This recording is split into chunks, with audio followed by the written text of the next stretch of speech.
Good afternoon. So, of course, I'm very excited today to share kind of what's the plan. How do we get back to the Mass? The Archbishop has put out his plan yesterday. Of course, I encourage you all to go watch that as well. He's very excited about this possibility. We've been waiting for it a long time. And so now it's coming. Of course, May 18th is the first time that we're going to have daily Mass back. And then the weekend of the 23rd and 24th is when we're going to have the Mass back in the churches, in all of the, especially all the missions. So this is for Beaver, the special video, to talk about how things are maybe going to apply or how things might be a little different for us in Beaver.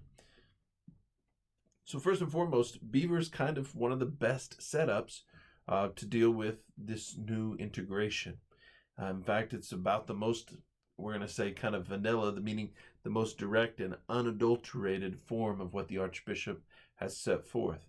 We're certainly going to have, so if you guys really want to get to the details of it, it'll be over on archokc.org/mass, and you can go check out the whole plan down there in a PDF.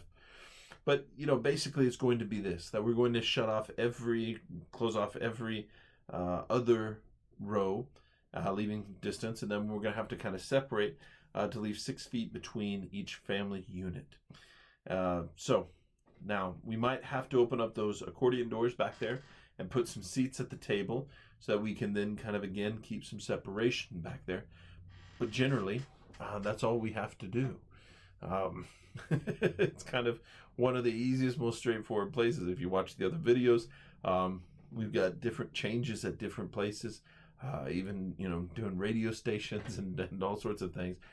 But thankfully, we're really well set up at Beaver to take care of this. Now, what's really important to know is, again, to, just like I said in the general video, to wash your hands, to keep hand sanitizer, bleach wipes if you have them, to wipe your hands with before the Mass starts, after the Mass is ended. So we're going to have communion. Actually, it's the only place in the Panhandle that will have communion during the Mass. It's kind of a wild thing, but every other place is going to have distribution of communion after Mass. We're going to have it just before. Now, the only thing which is going to be really different at Beaver is that we're going to not take up a collection, but we're going to have a basket there as you come in and as you go out, and for you to drop off your donation. To understand kind of the situation here, by the time that we're able to actually get back into having Mass, it will have been 2 full months since we've been able to take up a collection. That's huge. I mean, that's 1/6 of our whole budget is gone because of that. Now, we're very thankful to all those people who have chosen to give in other ways. They've sent in envelopes or whatever, and we're very thankful for that. You've given checks to certain people to keep this going, and we're very thankful for that.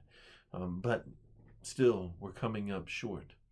And so I ask you all to be especially generous in this time, as generous as you can be, understanding that this is a crisis, and it's a crisis for everyone. There are certainly people in our community who may have lost their jobs, and then they really don't have any money to give to the church. They maybe have barely enough money to give food for their families and hoping to hold out until they can get another job. So we understand this. And if you have, if you're in that situation, don't feel like you have to give something to get the Eucharist. Absolutely not. Jesus Christ has come for everyone, and not just so, those who have money. No. But if you don't have money at the time right now, just go ahead and make a conviction in your heart that once you do get a job, once you do have that income coming back, that then you can be generous. For there's no sin in not being, not giving what you can't give. It's the only sin if you have something and you don't give it. Then, you're being stingy with the Lord. But if you've, given all that you have, then don't worry about these things.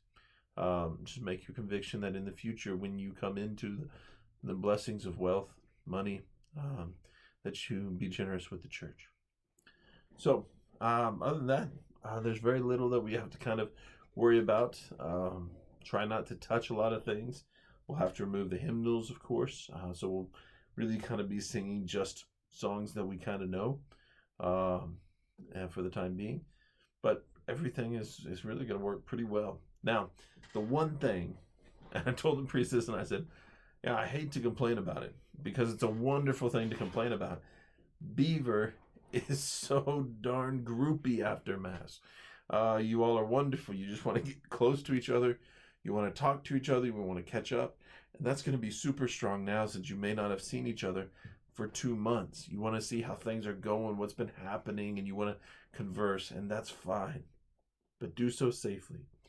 Do not group. Do not stick there in the church. Go outside. The door's there. It's going to be beautiful. I'm sure the temperatures have been very nice and pleasant, and nice breeze and everything.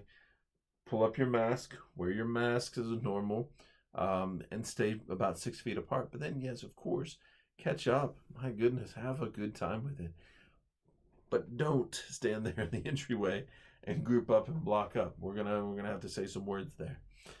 Now, also be aware that on the 23rd, on Saturday, Father Raul is coming out, so he'll have office hours. Maybe you all have had some trouble and you just kind of want to talk and get a little spiritual pep talk for 20, 30 minutes. Email Father Raul, set up an appointment with him, and let him know. Say, I've been dealing with some stuff. It's been kind of heavy right now. I just wanted to talk to you about it. And great. So he's got some time for office hours, as well as he'll have time for confessions, exposition, adoration on Saturday. And so you can go there, get confession, get ready to receive our Lord Jesus Christ. After all, I'm not tossing any stones here. I'm just saying there's been lots of opportunity in the last 2 months to sin, and that we might not really be well disposed to receive the Eucharist. And so we should make a good sacramental confession if we're aware of any mortal sin. And if we aren't aware what mortal sin is, then we should probably go look it up in the catechism, inform our conscience, and see if we do, and how we should be prepared to receive our Lord Jesus Christ, and to receive him well. That being said, he's also got a little presentation that evening. Stay separated again. Keep your distance, but a little kind of a little fervorino to kind of kick us up, get us ready to get back into the Eucharist. So then Sunday morning, it'll be 9 o'clock, kind of as usual. Come a little early. We might have to kind of do some readjustment with seating and things like that. So try to make it to Mass a little bit early. That'll help out a lot. Bring your mask, bring your hand sanitizers or your bleach wipes, and just stay healthy. So can't wait. Looking forward to seeing everybody. Looking forward to getting back to the Eucharist with you all. So God bless, and as always, God with you.